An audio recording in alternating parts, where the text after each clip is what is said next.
Alright, good morning from Temple Bar. It's Wednesday morning. Had to make the difficult to me choice. Go to my favorite place to go on a Wednesday, or come here and just pretty much be guaranteed an absolutely awesome day. So here I am. It's my last day of PTO, and Willow Beach isn't going to go anywhere. Willow Beach is just going to get better as we get later in the, into the fall. But if you look right there, there's already fish starting to jump right there. But we're going out. We're gonna go that way. I'm not exactly certain how far it is, but I'm gonna set my trip meter. I guess it's a pedometer. It gives me my distance on my watch, so I'll know exactly how far it is. I think it's like 3 miles, maybe more. I don't know. But anyways, we're gonna go to Haystack. Just wait for it to happen. But it is absolutely glorious out here this morning. Not a lot of clouds. It's not supposed to be smoking hot. It's shockingly not hot. It's kind of very nice right now. But hopefully that stays around. Anyways, I'm in compliance with the Lake Mead National Recreation Filming Guidelines. Let's not worry about that. Let's just go find some more boils, alright? Stick around. Alright, we're in the water, getting ready to back away from the dock. I have a friend of mine that was asking me about the launch. Here it goes. Okay. For some reason that pontoon is always parked there, but you can't launch from that side anymore. It would be nice to be able to fly up on that side. For people like me that have a trolling motor on this side, but it's always there. I don't know why. Anyways, we're gonna putter out of the shallows, get out into some deeper water, throw some lines out, and head northwest. Here we go. All right, Haystack Bay is right there. See that pointy thing sticking up? It looks like a haystack, and the fish are already getting thicker. Had a couple bumps already, but nothing really committed. But things are about to start happening. The sun's coming up. The sun's coming over the ridge right now. So any second now, we're gonna see poles bouncing. 2 fish on at the same time here. I fully expect to lose at least one of them. But we're gonna try and not lose either one of them. I just about got the skunk killer of the day in here. Second one's still there.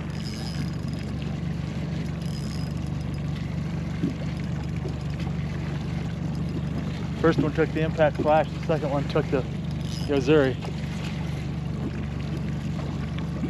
He is wrapped up. He swiped at it and he missed. That guy's still over there. There he is. There's the first one.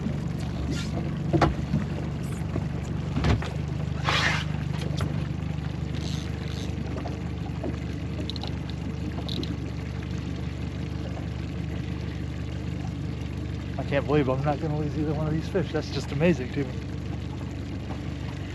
Last time I had 2 on at the same time I lost. No, I only did lose one of them. But both these poles just folded right at the same time, which tells me they're still taking blue and silver.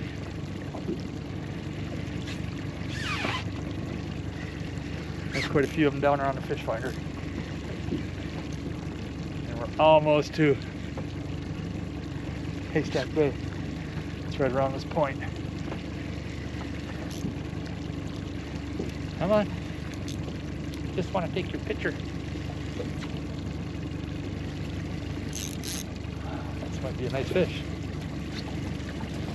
But it's not. I don't know how the small ones fight so hard. Well, he's nicer. Let's get a better look at him here. There he is. I gotta lower that camera a little bit. 2 in a boat. Alright, I am right at the front of Haystack Bay, and I punched my trip meter right at the tire line coming out of the marina. 2.66 miles from the tire line to right here. Here it is. So, it's a pretty large bay too. I misspoke. I called it Haystack Cove a couple times. It's actually Haystack Bay. So a little bit of a difference, but not much. And it was full of fish on Saturday. I'm kind of hoping for a repeat performance of that. I don't see anything yet. So they might come in here later. I don't know. Saturday I was kind of dorking around way over there. Today I came right straight here. They're jumping right there, so it's about to start. Yeah, that's a ditch pickle. That's pretty amazing. Actually, it's not amazing at all. There he is. I call him green carp. Drives Irv absolutely crazy, but that's what I call him. All right, it is 7 o'clock in the morning, and it is already happening.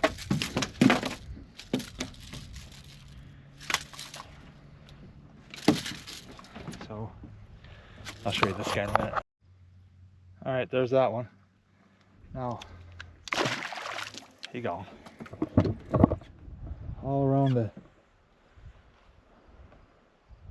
right there, into the back. They're gonna, well, they'll probably go down that arm right there in a bit, but right now they're back there.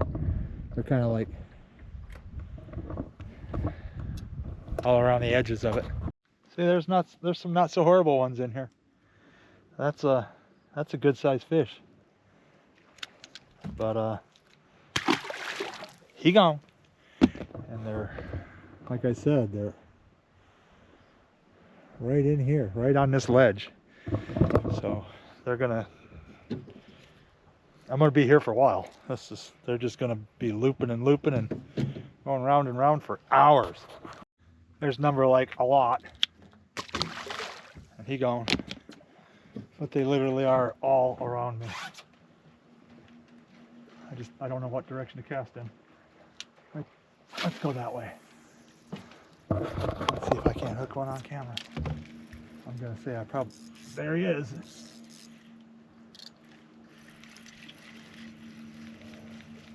Yeah, lose him. I lost that one. Let's try that again. Just because that was so cool.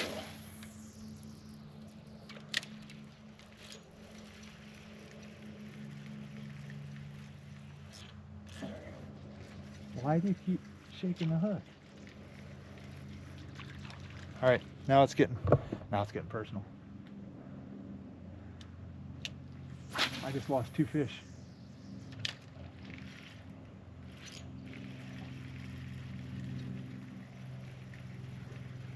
This might not even be a cliff now. That sucks. All right, we're still getting them up there. They're over there now.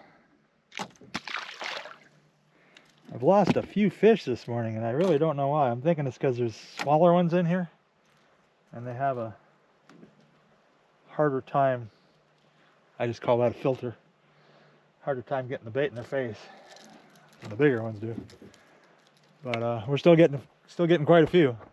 I was reeling up. I almost had the lure to the boat, and I saw this guy trailing it, and I just paused, and he just came in and just absolutely smoked it. But that's what's working. They're all over the freaking place here. All right, I did something I don't normally do, and I tried something more to prove a point than to take advice. But I'm sitting in this cove and they're boiling all around me, and I had a comment recommending I use paddle tails or Castmasters. I just tried both of them, and Mr.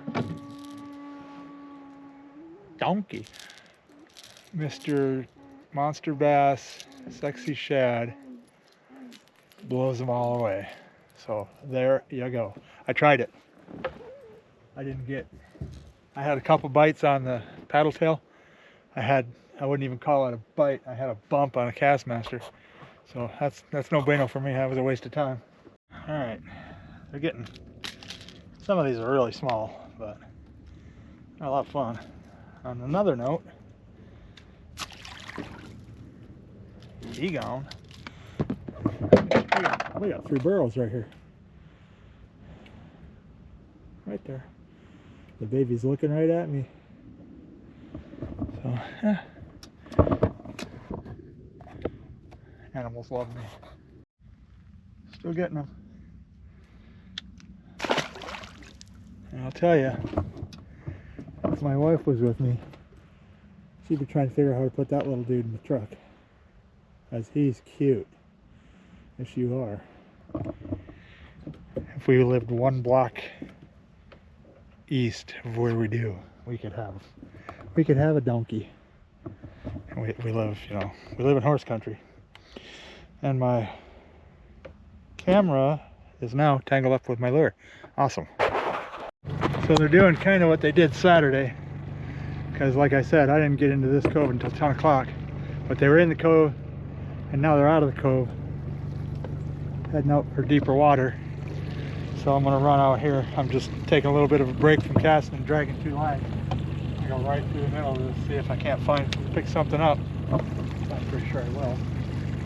Just a second now, because they are right there. Right there. All right. We're back in the boil action. For now. Where'd they go? They were right behind me. I hooked that one right behind me. So I spot locked. They look like they're way over there now. Over there. Milliander are way over there. Spot lock off.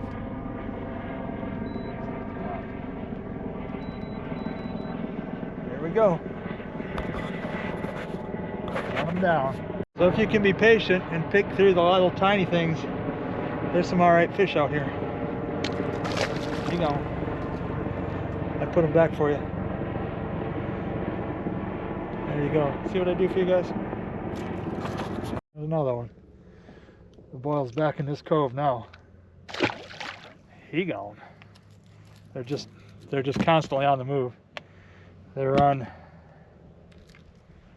down this bank right here into the back right there, across this into the back of that cove, down that bank, and back out into there. That's what they're doing right now.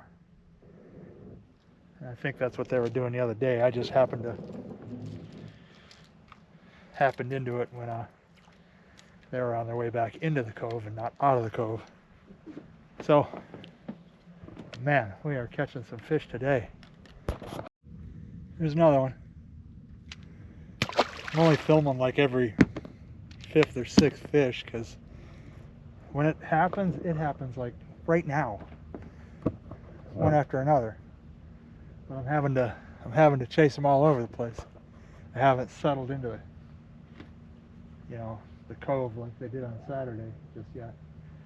And I don't know if they're going to do that today, because they're just happy to just run all over the place today. I don't know why. That's what they're doing. So I was coming out of the cove, and I threw a line out, and this guy wanted to come say hi.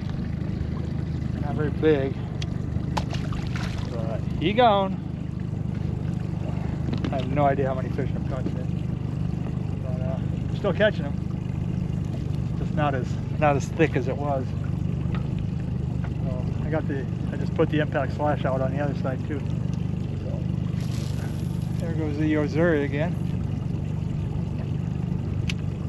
I can see that guy just released. He's right at 26 feet already. Unless that's his friend. Alright, so I came out of the cove and I'm heading east in like 92 feet of water. And they're hanging out 24 to 87 feet. So we might be about to catch something again. This has worked out recently, really, very recently. Just coming down and running down this trench right here, because they're coming back up. 33. There's a nice one at 65. But any second now, I'm expecting one of these poles to bend. But you know, I don't know. Maybe not. I'm gonna say probably. All right, so I'm trolling back towards the east, and I got this guy on the Ozuri, and I put this one on just to try it out. I've had it for a long time. It's an underspin that looks like a shad. It's got an underspin on it. And it got smoked, and I got him almost to the boat and lost him. I'm gonna throw it back out. I'm seeing a lot of fish down here right now. About 24 feet, so we're back in them. Another one on the Yozuri. That one right there, that's all tangled up. He gone. I might turn around and run back down this shelf because there's a lot of fish right sitting right on this shelf where it drops off to. Oh, there's a whole bunch up down there. Drops off, goes from 30 to 156 feet. There's a boatload of fish sitting right there. But the underspin hasn't done anything else yet. So I don't know if that was just a fluke, but we're gonna leave it out for a while. What's the worst that could happen? The underspin comes in at the end of the day in the clutch, and it's hanging around my neck right here. I just caught a fish on it, and I got another one over here, so I kind of got a little bit of a mess going on. But I think I'm going to put the boat in neutral and deal with some of this. The Yozuri, not to be outdone, it says I'm still the best. So we're back in gear, and we're going to get her line back up here in a westward kind of a trajectory. And thought I wasn't sure, but I'm not. Now I am. We're going to continue on that way a little ways. And I'm finding fish again. Got myself pretty much convinced it's got to do with cloud cover, because when the few clouds that are here, when the sun goes behind them, you start catching fish. Kind of makes sense. Jeez. That one took the Yozuri. You go. It picked right back up when those clouds came in.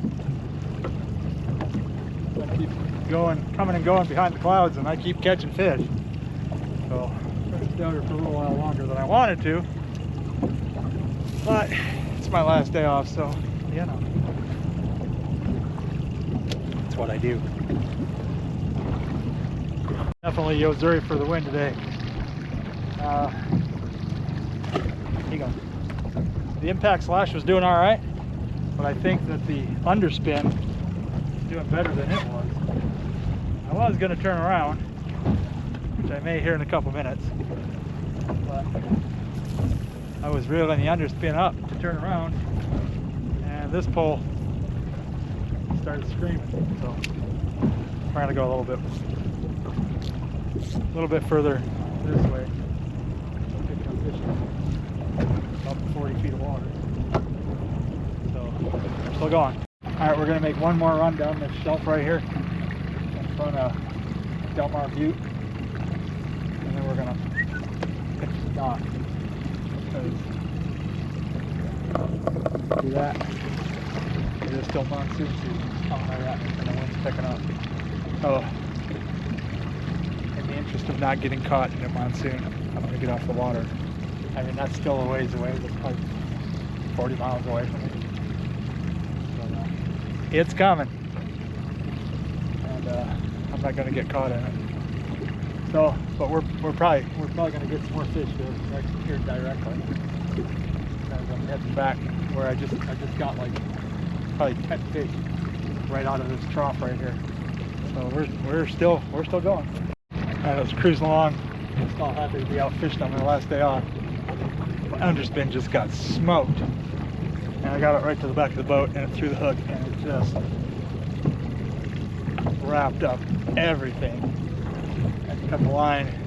I put that just to get it back out in the water. I took my boil pole and I put the underspin on that. And I got the Yozuri back out. But we're gonna make one more pass, because that right there, it's coming in faster than I thought. That's in Boulder City right now, more than likely. So it's about time for me to go. All right, it's 12:15. I'm out of the water. Got it up on the trailer. Right here, it's not bad, but when I pulled in, there was zero wind here, and it's already starting to kick here. I told these two people that just launched, there's weather moving in, and they're still going. I told them, I said, you get out around this point, look towards Boulder City, you're going to see big clouds rolling right towards you. It's coming, and it's probably coming in less than an hour. That's why I got out of the water. Monsoons are no fun, and there's nothing worth it. So keep your eyes on the sky. If you're even thinking about heading for the water, check the weather, check it again, use multiple sources, and especially kayakers, be safe. All right, thanks for watching. I'll see you on the water about 5 days. All right, have a great day.